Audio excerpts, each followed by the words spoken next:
Because my mom's able to have an amazing career, but she's also an amazing mother, and she was able to raise kids. And I think loving the music and loving your career and doing all that is amazing, but being obsessed with it can be a problem. It seems that there might be a significant misconception about Diana Ross. In the current landscape of the entertainment industry, very few individuals can match her accomplishments. Beyond her initial success as a singer, she made her mark in various other areas of entertainment. However, every accolade in her career came at a price, and she faced numerous challenges along the way. Despite her status as one of the finest artists of her time, Diana Ross encountered adversity, including personal losses and other unfortunate events. It's difficult to imagine that someone so successful could have faced such difficulties, but her journey sheds light on the hidden challenges of fame and wealth. While Ross has shared her story as a cautionary tale about the complexities of celebrity, her son is now revealing lesser-known aspects of her life that could reshape our perception of her. In the 90s, for every 10 standout vocalists,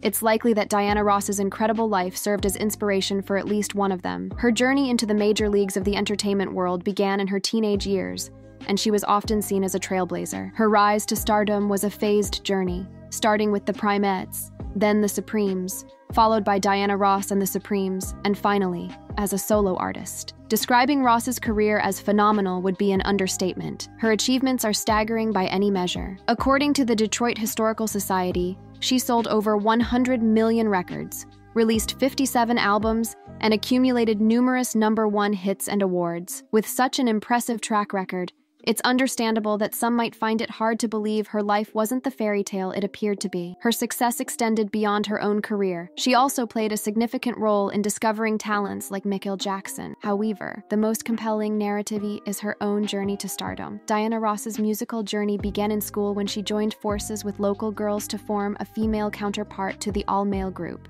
the Primettes. They later rebranded themselves and produced hit songs as The Temptations. Smokey Robinson noticed their talent, paving the way for their recording deal. While Diana Ross soared to fame, it's evident that not everyone on her journey shared the same fate. Despite the outward appearance of a dreamlike superstar life, Diana Ross's journey, both before and after her rise to fame, was far from ideal. As detailed in her memoir, her departure from the Supremes, for instance, wasn't as smooth as it may seem on the surface. During their 9-year partnership, the group experienced a whirlwind, and the initial fractures in their unity emerged in 1967, when Florence Ballard's battle with alcoholism became overwhelming for the other members and their producer, Berry Gordy. Mary Wilson, one of the original members, revealed that the group's dynamics began to unravel, especially after Ballard, still grappling with the aftermath of a traumatic experience, left the band. This sequence of events eventually led to Ballard's dismissal, with Cindy Birdsong from Patti LaBelle's Bluebell backup group stepping in as her replacement. Only 3 years later,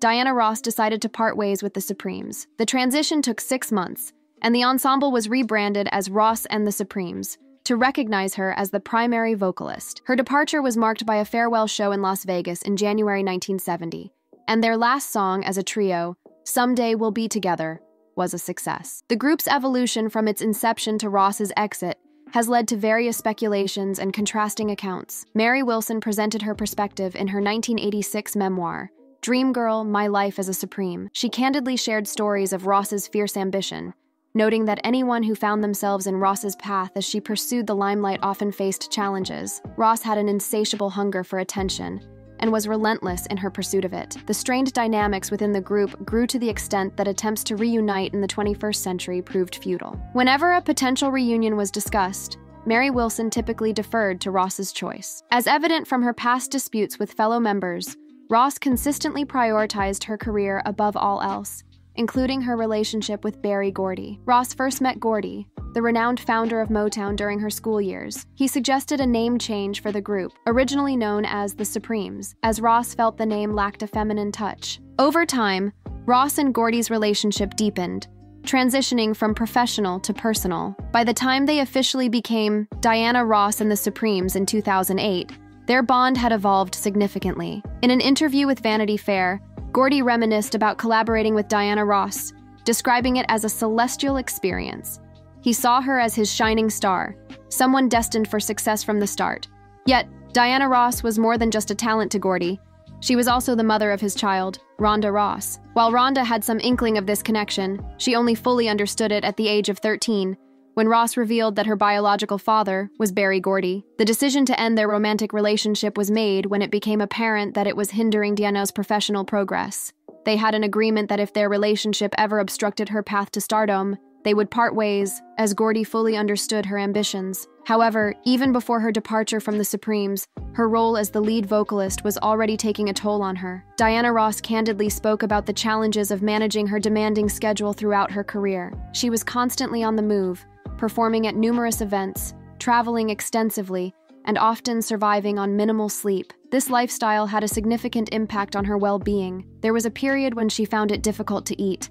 Chewing was a struggle as her jaw would stiffen and even the mere scent of food made her feel ill. She rapidly lost weight and nearly lost her appetite entirely. Before taking the stage, she often developed rashes, especially on days with as many as 6 scheduled performances. Despite witnessing her condition, Gordy urged her to continue, further exacerbating the strain. Diana openly expressed her constant anxiety, fearing that she might not live up to others' expectations, and that her illustrious career might come crashing down. Nevertheless, Diana Ross defied all expectations, including her own, by reaching new heights in her musical career with every note. While she found some stability for a time, she would face more trials, particularly as she coped with profound personal losses, starting with the assassination of Martin Luther King Jr. This event deeply affected her and left her in a state of melancholy and despair for an extended period. In her memoir, Secrets of a Sparrow, Diana Ross revealed her commitment to assisting those less fortunate. She actively worked to provide opportunities for individuals from minority backgrounds and women. She also spoke movingly about how Martin Luther King Jr.'s assassination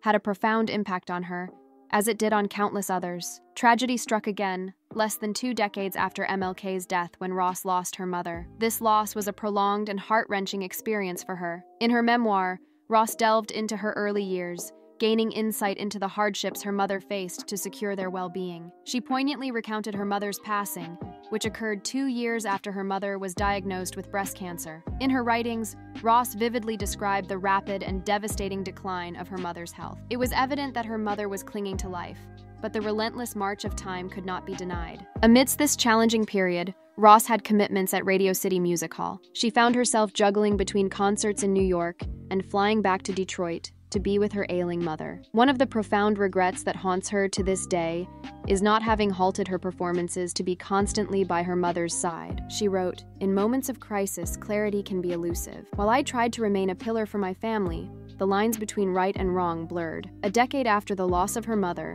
fate dealt Diana Ross another cruel blow. She had always been candid about her cherished childhood memories with her siblings, and she often spoke warmly of her brother Arthur, known as T-Boy, due to his small stature in his youth. In 1996, just a few years after their mother's passing, Ross received the devastating news of Arthur's brutal murder, along with his wife, Patricia Ann Robinson Ross. The newlyweds, married for less than a year, were found lifeless in the basement of their Oak Park, Detroit home. Reports from the Tampa Bay Times painted a chilling scene. Both were tied up and suffocated with plastic bags. Tragically, their bodies lay undiscovered for approximately 2 to 3 weeks, only detected after neighbors reported a disturbing odor emanating from the property. Diana Ross was left utterly devastated, expressing, "My love for him was immense." Following the grim discovery, it was revealed that Arthur and Patricia had leased their home to Ricky Vernon Brooks and his girlfriend, Regina Smith. Brooks, along with an associate named Remo Libertas Howard, was apprehended. Although Smith wasn't directly implicated in the crime,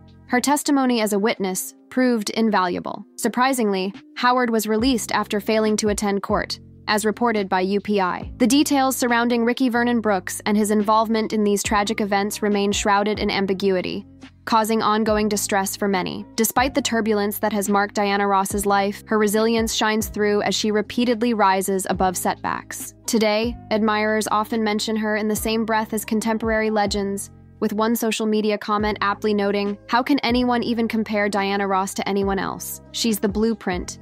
Attending someone else's show? She's the forerunner to stars like Beyoncé." Clearly, not even life's harshest trials could diminish her standing as one of the greatest. Until next time, farewell.